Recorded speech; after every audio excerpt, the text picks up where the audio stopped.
Hey guys, welcome back to Chrono Test Airsoft. It's been a while since we've done a full review of something, but today we're having a look at it's a new brand on the scene called Arcturus. So this is the Arcturus Centaur B. I think they've got a couple of models out at the moment, but this we thought was particularly unique because, well, just look at it. Just quite an interesting shape, and although I haven't got the magazine to hand at the moment, it does actually take AK magazines, so that gives it quite a unique look. The gun itself feels very solid. It's a nice hefty weight to it, so it doesn't feel like you're going to do any damage to it anytime soon. But as usual, we're going to go through the features of the gun and run from the front to the back. To begin with, we've got a nice metal flash hider there at the front. It's quite an aggressive, unique style to that, quite like that. With regards to this rail, it's beefy. It looks beefy and aggressive and purposeful, shall we say.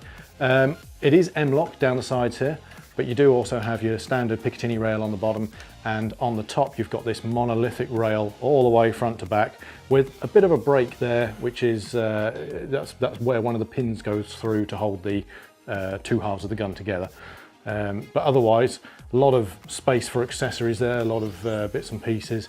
You've got some other sort of extraneous bolts and bits on there, which I'm not entirely certain if they're necessary or if they're just there for looks, but they do look good, so fair enough. Moving on back, we've got what I'm assuming is steel receiver on there. It looks like a sort of typical stamped steel AK receiver. Whether it's been manufactured via the same process, I don't know, but it again feels very solid, looks good. It's quite a nice sort of mix of old and new there. Charging handle just pulls back the dust cover there. It doesn't stay back, but you can hold it back there to gain access to the standard AK style sliding hop adjustment. And then you've got your familiar AK style selector lever. It's quite nice. It's not too stiff. I mean, I don't know if that's going to be the same on every single one of these, but on this one in particular, it's quite easy to move up and down just with your index finger, he says. So that's nice that you can actually do that. Most of the time when you use an AK, you've got to take your hand off the grip and then manually move it and then back on again. So it's nice that you don't have to lose your grip on there. Talking of the grip, we've got a very sort of, it's very similar to a Magpul MOE style polymer grip. Very comfortable, the kind of thing you'd normally see on an M4 or an AR type rifle, but it is very comfortable. Nice sort of grooves front and back there, fairly smooth on the sides, but there's enough grip to hold you in place. And then moving all the way back to that stock, most of you will probably recognize that as being an ACR style stock, which it pretty much is. It's folding, it's adjustable, even the cheek height is adjustable as well. So yeah, lots of adjustment on there. Now on the other side of the gun, we've got a single sling point there. So most people tend to run a 1-point sling these days, but that's not to say you couldn't stick an M-lock QD sling point on the front if you wanted to run a 2-point sling, but it doesn't come with it as standard. You've only got that one sling point there. So there you go, that's the features of the gun. Again, very solid, nice tough build on there. Oh, and you do have the manufacturer's little logo on the side there as well, if you're bothered about trades. Okay, so now we've had a look at the build of the gun and the features of the gun.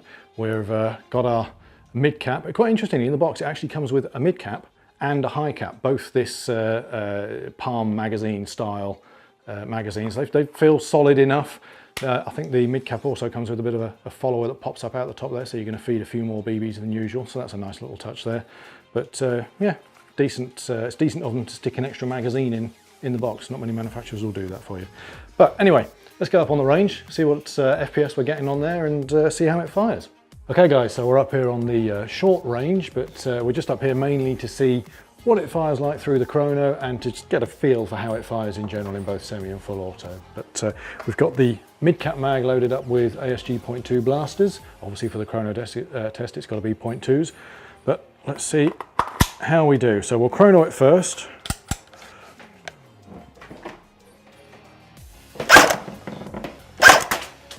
.306, 306, 306, 305, 307, 303, a little bit of a drop, 306 again, 305, 305, 305. You know what? That's pretty consistent. I'm pleasantly surprised there. I thought that we'd see a bit more variation than that. You usually do with a brand new AEG. It tends to go up and down a little bit before it settles in, but that's impressive with what? 303 to 5 FPS deviation is pretty good for a brand new rifle. Anyway, let's see how it fires. Just get a feel for that trigger response. As I was firing it through the Chrono there, it felt snappy enough. We've got a 7.4 volt LiPo battery in here. Oh, and just a quick note on that. If you are interested in this rifle, try to get a reasonable sized battery and don't be too trigger happy, because getting this gun open to get the battery in is a ball ache. You've got a pin here and a pin here that need to be tapped out with a hammer and pin because they're a bit too stiff to try and remove with your hand, and then the whole top of the receiver comes off for you to put the battery in a familiar AK dust cover style. But yeah, it's not the easiest. Anyway, let's carry on firing. Let's put my sights up, shall we? There we go.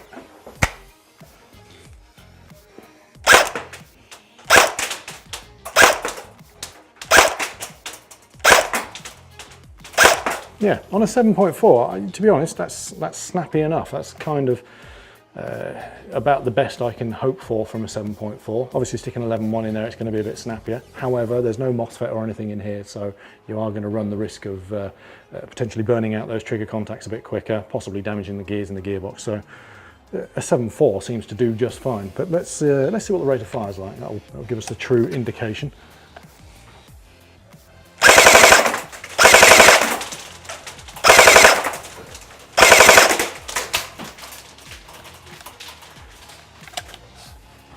That's not bad, to be honest. 7.4, I mean, that's more than quick enough to lay down fire against your enemies.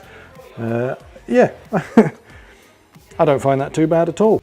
So just a couple of things I forgot to mention when we were going through the features of the gun. You do get a pair of these polymer style, MBUS style sort of flip up sights here, which feel very solid. You've got both windage and elevation adjustment on those, so it's nice that you get those in the box. Also, the mid-cap magazine, if you take the base plate off, slip the innards out of that, you can actually switch it to a 30 round capacity. So if you're doing any milsim gameplay where they limit the ammunition you can carry, you can actually make it a 30 round magazine, same as the real steel equivalent, if you like. So that's a nice feature to have. Anyway, what we're going to do now, pop down onto the 50 meter range, see if we can hit that metal can man-sized target at the end and see how we do.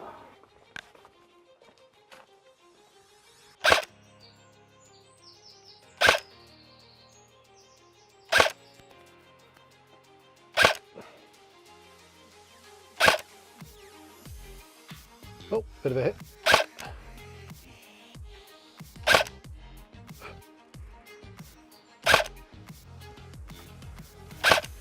There we go. Well, I should have mentioned we're on ASG 0.28 Devil BBs here, just to help us reach out that little bit further.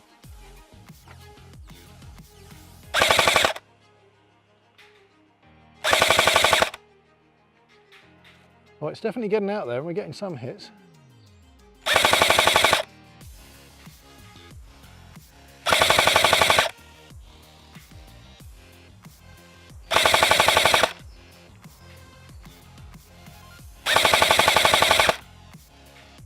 So there you go, guys. That's the new Arcturus Centaur B. Give us a comment in the video below if you've got any thoughts on the gun itself. Give us a like, a share, subscribe, all that good stuff. It always helps us out. As always, if there's anything else you want us to have a look at, if we can get hold of it, then we'll happily review it, but stick it in the comments below and we'll see if we can do that for you.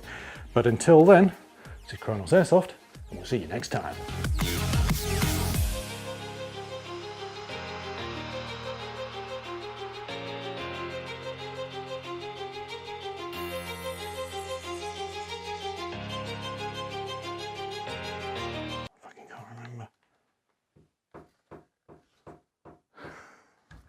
I can't remember how we got the fucking top off last time.